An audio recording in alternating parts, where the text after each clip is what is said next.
let's get into our next topic. We're talking about MVP because Patrick Mahomes won the MVP award this Super Bowl, his second one in his career, third in his third appearance in the Super Bowl. Although, you know what, there were a lot of question marks on who actually deserves the MVP award. So I'm going to ask you, do you think Patrick Mahomes deserved the MVP award? Why or why not?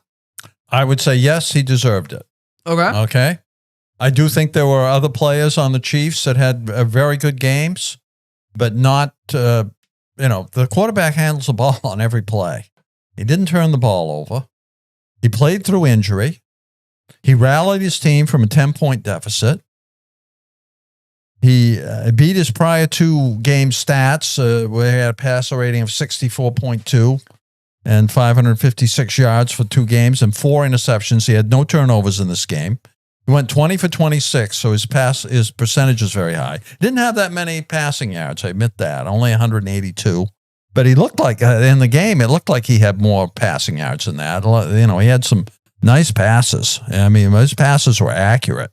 And those 2 touchdown passes he threw where he kind of jigged and jogged and moved around and faked them out, and then those guys were wide open both times. I thought he had a lot to do with those 2 players being so wide open. He did run for 44 yards. He had that key 14-yard scramble to keep the drive alive right after halftime, which I think was really big because that got them rolling, and they scored on every drive in the second half, either a touchdown or a field goal. He was more efficient than the Eagles with 6.6 yards per play. Better than the Chiefs, which are 5.9 yards per play. So I do think he deserved the MVP award. He generally, as you say, there's only been one other player in history that's won the MVP if on the losing team, because I do think Hurts, and the 2 quarterbacks on the field, Hurts had the better game with 304 yards, 1 TD, 70 yards running, the 2-point conversion and 3 TDs. That's a record performance. He did turn the ball over once, though, Nate, and I think that made his passer rating a little lower than Mahomes. Turning the ball over is a killer in the Super Bowl, and how he fumbled that ball there, I don't understand. It didn't look like anybody touched it. So yeah. I do think Mahomes is a winning quarterback. I don't think that other players had good games. Kelce had a good game. Tony had a very good game. Some of the other receivers had some nice catches there. And the Pacheco had a very nice game, but not to the point of winning the MVP. I think Mahomes deserved it. So I do think if the Eagles had won, it was flat out. Oh yeah, no, that Hurts would have 100% Hurts, right? Yeah. So my argument with why Patrick Mahomes is not going to be or doesn't deserve this MVP would be the first thing was, like you said, wasn't even the best quarterback in the game. Hurts beat him by a long shot. 4 total touchdowns, 374 total yards. Mahomes had what, 220 total yards, something like that, if you include his 40 rushing yards? He was hurt. He did get hurt. He did get hurt, but did the injury really hinder his ability to make plays? I don't know. It didn't seem to, but you don't know what kind of pain he might have been feeling when he was running that ball. Brady played an entire season on a sprained MCL, and you didn't hear a word about it. Brady won a Super Bowl and high ankle sprain in his first ever Super Bowl. You didn't hear nothing about it. So these injuries here. You know what? I think when you're being compared to Tom Brady, you're in pretty elite company. But you don't deserve it yet because you got to get through the other one that Brady needed to get through. Elite company. Joe Montana to Tom Brady. Joe Montana. Isiah Pacheco. That's elite company too. My first. Who would you give it to then? My first honorable mention would be Pacheco. Isiah Pacheco. How many yards did he have though? He didn't have 15 attempts, 76 yards and a touchdown. He had more yards per attempt than the entire Eagles rushing team did. That Jalen Hurts was his leading yards per attempt guy with 4.7 yards per attempt. So my first honorable mention would be Pacheco because he made some of the biggest plays and the most important plays of the game. Think about it. The Chiefs are the 20th best rushing team in the league. They outran the 5th best rushing team in the league. And the guy who I thought from the beginning deserved to be Super Bowl MVP is Travis Kelce. Kelce At one point, Mahomes had, I think, a little above 60 yards passing. Kelce had 60 of those yards. Travis Kelce, I'm getting up right now. He had 1 touchdown. Travis Kelce had 81 yards and 1 touchdown. If you take all of the yards after the catch that Mahomes had, I believe it's about 47%. So almost 50% of Mahomes' yards were yards after the catch. Travis Kelce, 6 catches, 6 targets, 6 catches, 81 yards and a touchdown. And your quarterback has, 180 something yards? I remember, if you're talking about Tom Brady and Super Bowl, because Mahomes loves to get compared to a Tom Brady. I think Brady threw for almost, 300 yards or something like that in the Deion Branch Super Bowl. Branch, I think, had 20 something yards, 130 yards, and he won Super Bowl MVP. He had less than 50% of Brady's yards. Well, Brady should have. But they gave it to Deion Branch. I don't know why they did that. That was beyond me. Why Brady didn't. Julian Edelman in Super Bowl 53. I think that was like sour grapes of the people who picked the MVP. They said, well, Brady's had it, 3 times, 2 times at that point. We can't give it to him again. That was, I think he should have won it in that game. But he didn't, though. We had to think about, but now what could have been. Yeah, I know. That's what happens sometimes. Yeah, no, I understand. But even in Super Bowl 53 with Julian Edelman had, I think, 133 yards. Didn't even have a touchdown. Won Super Bowl MVP. Because guess what? He was the most impactful player. Doesn't matter who was throwing it to him.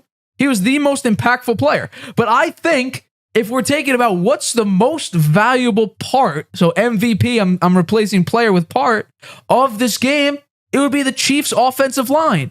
But it's the same argument I use talking about Super Bowl 42. You can't give an MVP award to an entire defense when talking about Super Bowl 42, just like you can't give it to an entire offensive line in this Super Bowl.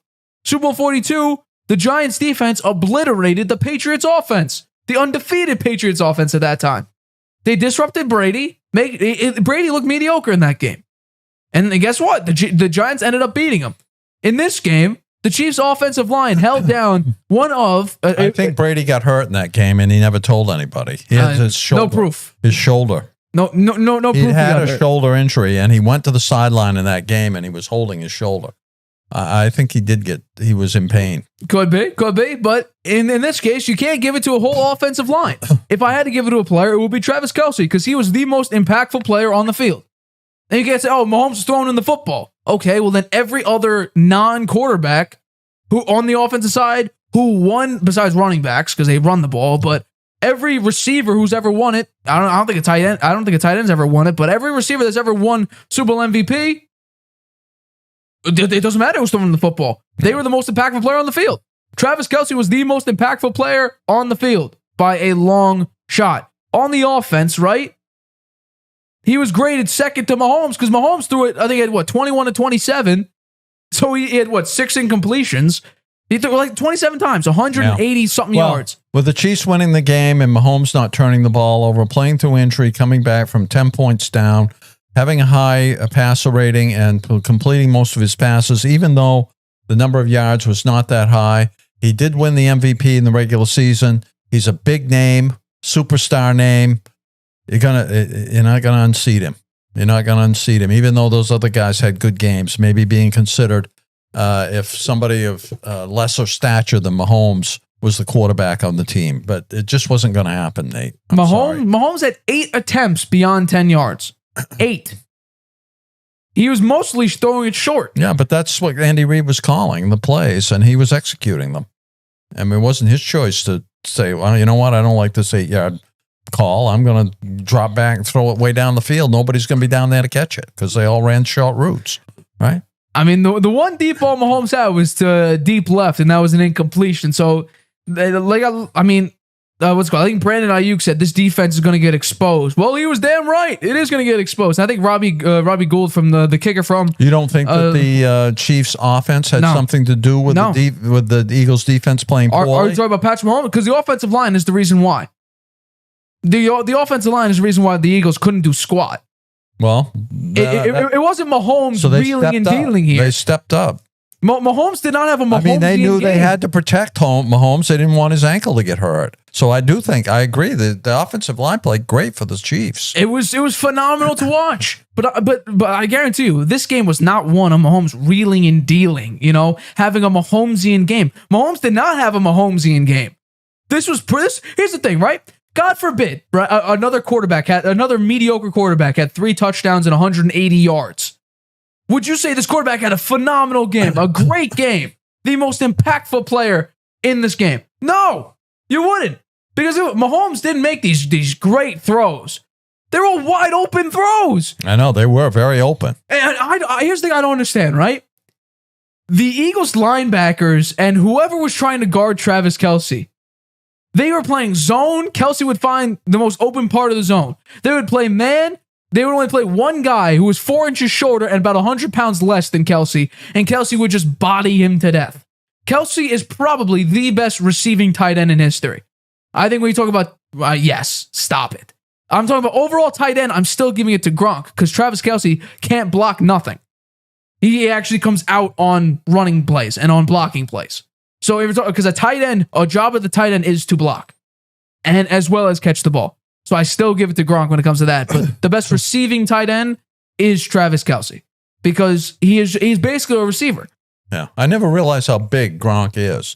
They show him. He was an announcer in the game yesterday. Yeah. He's standing beside some of the even Olsen, who's a big guy, right? He's bigger than Olsen. He's 6'6", 265. Wow, that's why down in the red zone. He's so tall, he just lob the ball up to him. He jump up and catch it. Nobody can jump up as high as he is. Yeah. Yeah. That's why he still holds the record for most quarterback tight end touchdown. The best tight end quarterback duo in NFL history. He sure looks like he could still play, too. He looks like he's in fantastic shape. He's not coming back. He looks like he's in fantastic shape. He's not coming back. It would be great to see Gronk back, but he ain't going to come back. So I can't give it to Mahomes. Mahomes did not have a great game. Did he have a good game? Yeah. Was he the most impactful player? You could argue Pacheco. You could argue Travis Kelce. But the reality is, it's the offensive line. Yeah. Because the offensive line allowed the 20th best rushing team to outrush the 5th best rushing team. And Mahomes didn't get sacked a single time. But then again, you can't give an MVP award to an entire unit, even though they deserve it. So if I had to pick the most impactful part of the game, it would be the Chiefs' offensive line. Yeah. Because the Eagles, who had like 78 sacks, could not get to him once. Well, those are good points, and you made some very good points there, but most people aren't going to have a problem with Mahomes winning the MVP in that game. Well, that's the thing. You win, you don't know who it is, you're arguing who it is, give it to the quarterback. Give it to the quarterback. Why not? He the ball on every play. He didn't turn it over, and his stats were good. So I think... Not great, though. Not great. No, 3 touchdowns is pretty good. 3 touchdown passes in the Super Bowl is pretty damn good, I think. No, I agree. Yeah. I agree, but they're all within like 15 yards. Yeah, well, they had good plays called. Was Mahomes the most valuable player in that game, though? Now, here's the thing, right? Because I would argue this may be an opportunity for Jalen Hurts to win, even though he lost, because he was significantly the better quarterback. But I have this. Honestly, the most valuable player in this game, doesn't matter which team, it wasn't Patrick Mahomes. The most valuable player. Now, obviously, this title gets thrown around. Most valuable player, what does that mean? Yeah, well, it's hard to give it to the guy on the losing team. It's extremely hard. You don't see that. It's extremely particularly hard. When it's Patrick Mahomes, who is a elite name in the NFL. Yeah. I mean, he is somebody that everybody has praise for, and lots of superlative words to describe him. The writers all love him. The writers love him, and so he was an easy pick for them. Yeah, but first of all, I want to say this: I'm not campaigning for Jalen Hurts to win that MVP award. I'm just saying if we're not creating a line between winning and losing team, Chiefs and Eagles. If you're just talking about overall in the game, who is the most valuable player, who would you give it to? Would you still give it to Mahomes? If we're not drawing a line between winners and losers. No, I would give it to Hurts probably. Okay. Now let's say we do draw the line. I'm not going to give the MVP to the player on a losing team. And it's easy to give it to Mahomes just because who he is. No, and he played well. I want to make he did play well. No, he did. He did. But turning the ball over.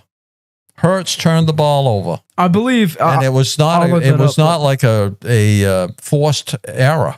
He did it on his own. That was the only turnover of the entire game. I know, and that was a big play. It went for a touchdown. Yeah. So you got to take that into consideration too. Yeah. I think that Hurts, he has improved so much. Yeah. I mean, I didn't see the Eagles play much this year. They didn't have them on TV that much. So I didn't watch them much. And all I remember is how poorly he played in the playoffs last year. He's made big strides. Yeah. And he was a little bit injured too. He has a shoulder problem. Yeah. He played great in that game. He really did. I think the Eagles, they have a good chance to be back there next year. If you take a look at Jalen Hurts pre and post injury, you could see the injury actually affected Jalen Hurts. Mahomes pre and post high ankle sprain, essentially the same player. Mahomes didn't drop off. Now that could be pain tolerance. That could be, how bad was the sprain? How like pain management. How well can you manage pain? Or even how much can that injury impact the way you're playing? Because for instance, a high ankle sprain, right? I've never had one. It was a very low grade 2 or a high grade 1. That was Mahomes' high ankle sprain. So, I mean, Mahomes, all you need to do is sit in the pocket. And then, we saw him break out for very important runs. He didn't come up limping or wincing or anything. He just went back, did his Mahomes little waddle run back to the huddle. So it didn't look like this injury affected him whatsoever. And I said, let's stop this narrative. He just won on one leg. That isn't true. That just flat out isn't true. He had one moment where he may have aggravated it, but then I don't know what happened at halftime. Did he get it shot up? Did he get it wrapped heavier? Did he ice it down? Did he heat it up? I don't know what happened, but he came out and he looked completely fine. Then he had the 14-yard run, and he had the 30-yard run at the very end of the game to set up that field goal. So I don't think Mahomes on one leg. I'm to stop with an injury thing. I don't think it's fair to say Mahomes won on one leg. If he really won on one leg, he wouldn't run. He wouldn't be able to run. You would see him limping. You would basically, okay, for him to win on one leg, it would have to be the equivalent of the way Brock Purdy played in the NFC Championship game, where he physically could not throw the football with a torn UCL. That would mean you played on one leg. If you couldn't run, if you were backing up and limping every time you moved. Well, we don't know how much pain he was feeling. It looked like he wasn't in any pain, though. That's the thing. Well, you don't know for sure. So, he's the only one that knows that. I understand. I get that. Just, from the visual standpoint, it looked like he handled it pretty well because... Yeah. Well, maybe they had some kind of painkiller that really was very effective. I don't know. Maybe. Or a tape job that really immobilized that part of his ankle, so it didn't hurt that much. I don't know. Whatever it was, he played very well in the second half. That's for sure. He played great in the second half. Yeah.